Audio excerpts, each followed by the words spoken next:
and welcome to City and State TV. We're on site in San Juan, Puerto Rico at the Somos conference at our villa that we've been renting out and staying at for the past 4 or 5 days. And I'm joined by a special guest, Dr. William Ursillo. He's the head of Cardinal McCluskey Charitable Services? Community Services.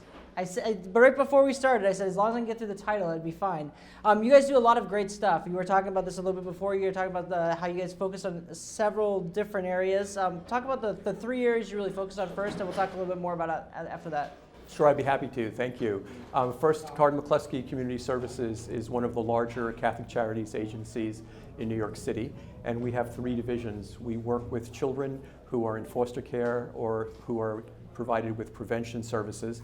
We work with adults with developmental disabilities, and we also work with children and families in our early childhood education division, where we have UPK, Universal Pre-K, Head Start, and family daycare services.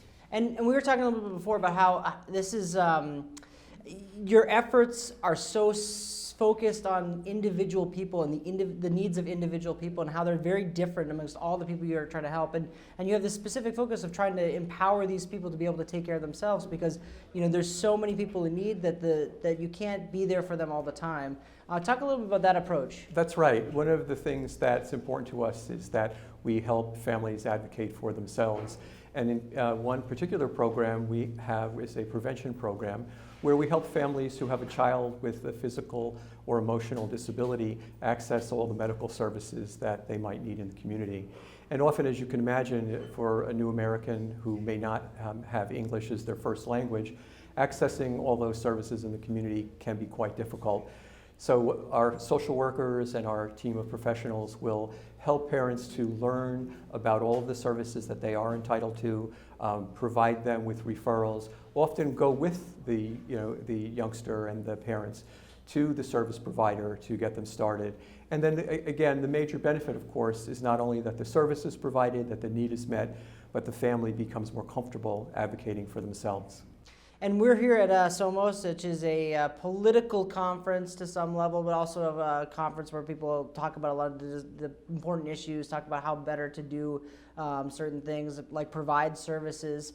What would be something that you could say to lawmakers to tell them that would help you guys be able to do this better? Obviously, we have a session coming up in Albany. You guys are obviously very active every single year trying to advocate for more funding and more help to provide these services. But what would you say to the lawmakers to why they should be supportive of what you guys do and how things that they could do to help you guys do your job better?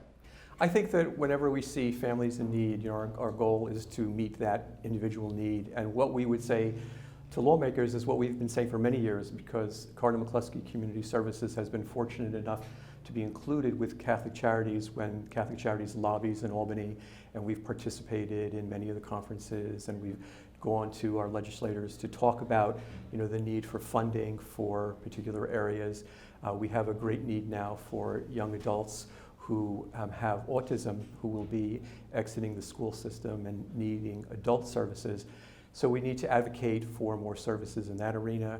We need to advocate for more services for children and families who receive Medicaid, particularly with new changes that will occur in the Medicaid laws. So there are a number of things that on an ongoing basis we do talk with our legislators. And that's why being at Somos was a privilege for me, because I have an opportunity to not only hear firsthand about what other individuals are doing and what other policymakers are really able to accomplish, but to learn more and to go back home and to be able to replicate some of the same types of advocacy.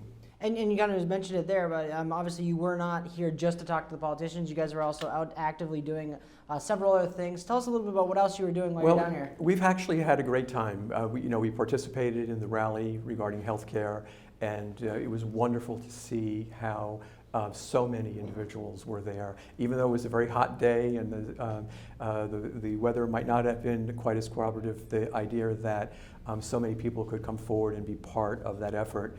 And then in addition, we had a great day yesterday where in the morning we were at the Boys and Girls Club visiting their Head Start program. I mentioned to you one of the things that we do at Cardinal McCluskey is to provide Head Start in the Bronx. Well, I had an opportunity to view the program that is at the Boys and Girls Club, to learn what they do, and you learn every day. So one of the things I thought was great was the way they have their program structured and the services that they provide. So there's a really wonderful opportunity there. And then in the afternoon, we were able to go to Caritas and to work with the Feeding Our Neighbors program and to actually provide individuals with a great deal of food. Actually, the bags were really quite heavy. And myself and my colleagues did a great job of distributing food to 123 families. And you talk about the Feeding Your Neighbors program. It strikes me as someone, I moved to Queens about 3 years ago. I grew up in New Hampshire, and I lived in upstate for a long time. And there's a sense in many communities of knowing your neighbors and being there for your neighbors. And I think in part, we're starting to lose that in New York City. I think feeding your neighbors, that kind of concept of being at least aware of your neighbors and when they need help, is something that has been lost a little bit, and something that you guys obviously are trying to reconnect a little bit there.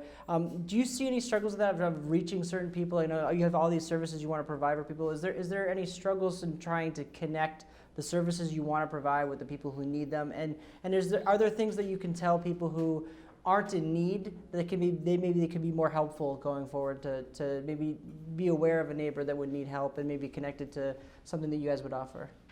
I think that there are so many different areas that we provide, different services that we provide, but if we just start with Feeding Our Neighbors, we have many different programs and we see a multitude of needs within families. So in our prevention program, where I mentioned that we have children with serious medical conditions, we also have those same families who are benefits of our food bank program and who participate there. And they are the same people who live in the community, receive services, come to us for our parties and our holidays. It's interesting because I personally think food is very important in demonstrating nurturance. So when we're working with children in foster care or children in our early childhood education programs, food is a very important part of that. And again, that ability to provide nurturance and to meet needs is just so terrific. And I think the idea of recognizing that and to also recognize that you aren't going to necessarily be aware of the needs of the person who lives in the apartment next to you. But there are many wonderful organizations that are part of the Catholic Charities Alliance that provide those services, and making donations to those agencies to be able to provide additional services would definitely be, in my book, is the way to go. Before I let you go, I wanted to talk a little bit about pre-K, which you've mentioned a little bit there. It's been in place for a year now, and it's going into its second year. They have more people coming into that program in New York City. Is this having a change in how you are able to identify people who maybe need services a year earlier, and also just provide services better? Well, that's a very good question, because we do start with families who have babies, and we provide in-home childcare. So the concept for us is really there's three programs. One is our family daycare programming, where a youngster would be cared for in another woman's home while mom goes off to work or school.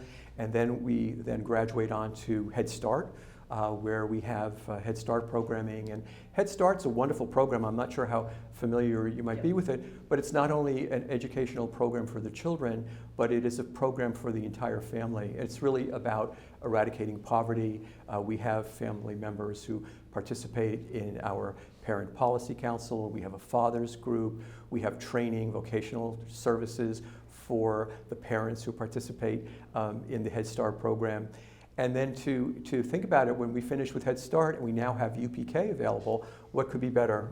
A youngster who is now prepared in our Head Start program is able to go into universal pre-K so that they have a real edge up when they begin their school career at age 5. Great. Dr. William Ursillo, the CEO of Cardinal McCluskey Community Services. I finally got it right. Thank you so much for sitting down with us and talking about this, and I hope you enjoy the rest of your time here at Somos. Well, thank you very much for having me. Thank you.